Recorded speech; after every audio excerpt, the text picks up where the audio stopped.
Yo, what's up? Dito kami sa Hulugan Falls. Napakaganda, kita nyo naman.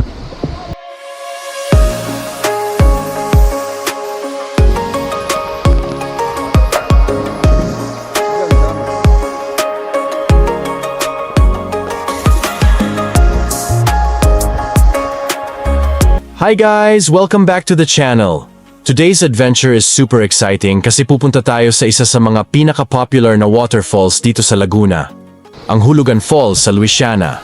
So kung nature lover ka or naghahanap ka lang ng magandang side trip near Manila, keep watching. From Manila, mga around 2 to 3 hours ang biyahe papuntang Louisiana, Laguna. Medyo malayo siya pero super worth it, promise. Kung may dala kang sasakyan, mas convenient. Pero pwede rin mag-commute via bus going to Sta Cruz, tapos jeep or trike papuntang Burgee, San Salvador. Ayan guys, andito na tayo sa jump-off point. Bago ang lahat, kailangan muna mag-register. May entrance fee and guide fee. Required ang guide para safe at may kasama tayo pababa. Tip, dalhin nyo na ang tubig, trail snacks, at extra damit. Medyo challenging ang trail, especially kapag maulan. So mag-ready kayo. Grabe guys, ang ganda ng trail.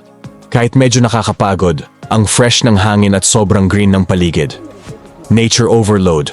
May mga parts na paakyat, may pababa, at may konting river crossing pa. Kaya ingat sa mga madulas na bato. Oh my gosh. Guys, look at that. Sobrang ganda ng Hulugan Falls. Ang lakas ng bagsak ng tubig, tapos ang lamig ng mist. Literal na nature spa. Hindi mo mararamdaman ang pagod pagdating mo dito. Kung may time pa kayo, pwede rin kayong magpunta sa nearby falls like Talay Falls at Hidden Falls. Pero kung hanggang Hulugan lang kayo, sulit na sulit. Pwede kayong mag-swimming, mag-picnic, or just mag-muni-muni. Closing, sunset, or trail backup. Ayan guys, tapos na ang nature trip natin sa Hulugan Falls. Sobrang refreshing at nakaka-reset. Perfect ito para sa mga gusto ng quick escape from the city life. Highly recommended. Don't forget to like, comment, and subscribe for more travel vlogs like this. Kita-kits sa next LiQWYD.